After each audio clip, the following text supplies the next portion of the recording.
In the last video, we talked about the report card that every client has on you. But I think a lot of people discount the importance of the first impression that they get into walking into your building. So today we're going to talk a little bit about things that we can do to possibly improve the image of your entire practice with small, simple, cosmetic ideas.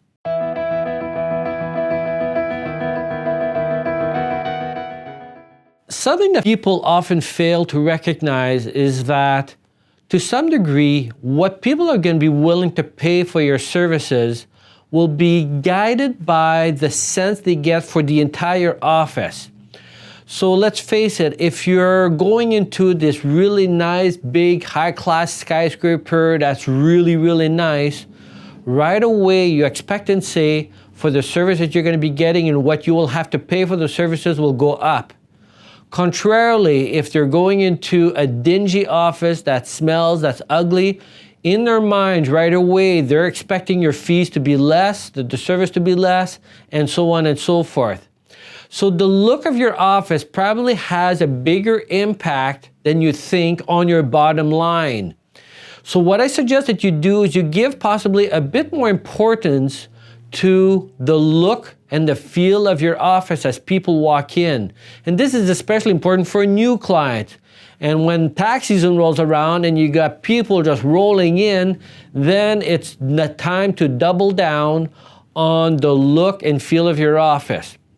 So one of the things I usually recommend is that if you are going to have, for example, especially during tax season and a lot of people going through your office, that you consider having a cleaning service or even someone on your team if you want to clean that reception and your boardrooms often, at least daily and maybe even 2-3 times a day.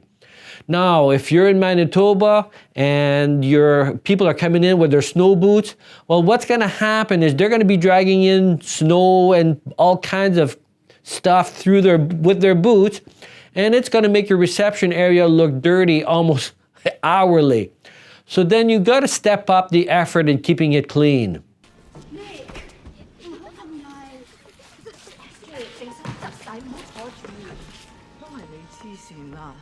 So cleanliness is definitely an important element in your office environment, but also take a step back and look at the colors, look at the pictures on the wall, look at the reception desk. How clean does it look? How encumbered it is?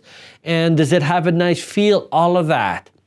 Because the building itself and the interior is really part of the service that you're offering. And also maybe step outside. Now, if you're renting space with other tenants, you may not have much control over what's outside. But when you're selecting a place for your office, take that into consideration. Does it have a nice curb appeal? Would I, as a client, want to step foot into this building and find my suite to come and meet with me? And if not, then I may want to choose to move my business to a location where it does have a nicer curb appeal. And if you happen to own or rent the entire building, now you've got a lot more control.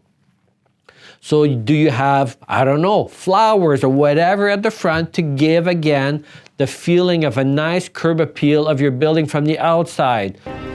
It's quiet. Too quiet. Must be the off-season. So that right away when they're seeing the building, they get the impression, ooh, this is a nice place. And I can expect much from this place, and I can expect to have to pay a little bit more for my services. Because that's the feel you want to get from your clients when they step foot in front of your building and then into your building. And then take a look at the same thing with your boardrooms. Do you have a nice boardroom table, nice chairs? And if your chairs are all worn out and with half of the leather worn off of them, maybe it's time you change those chairs. So take a look at all of those elements and be critical. And you're going to find that with very few dollars, you can make your entire office look a lot better and a lot more appealing. And trust me, it'll have an impact on your bottom line, and probably even greater than you think. So put some effort into that. It doesn't take time, it's not expensive, and it will make a difference. I want to add a little bit more about the exterior look of your building, but before I do that, can I ask you to like this video And I would appreciate that a lot. So going back to the exterior of the building, one thing that I think is really critically important is the signage. So make sure that the sign is clearly visible so that when they're entering your building, they know without a doubt that this is where you are. And for those of you who are operating from your home, don't be afraid of putting a sign at least on the door and other places on your property so that people get a sense and a feel that they're not just invading your privacy, that they are in fact going into an office. So those are all small things that can really impact the fees and the money you're going to make with your practice. So if any of you have possibly made some recent changes to your office, either in the paint, the colors, or even the lighting, it's something I did not touch much upon, is about the lighting, and lighting can be really cool if done properly. But I would like to get into your comments below if any of you have made changes in those areas and whether you did notice a little bit of a difference in your client's attitude towards your practice.